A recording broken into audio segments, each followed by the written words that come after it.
Hey everyone, today I'm going to show you how to add multiple links to your Instagram bio, whether you're promoting your website, YouTube, store, and more. So these are the two ways. First, go to your Instagram profile and tap the Edit Profile.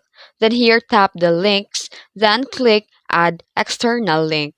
Here you can now add up to 5 links, including a custom link title. Then tap Done, and now the visitors can tap See More to view all your links. And the option 2 is you can use a link tool. Sign up for tools like a Linktree, beacons, or card.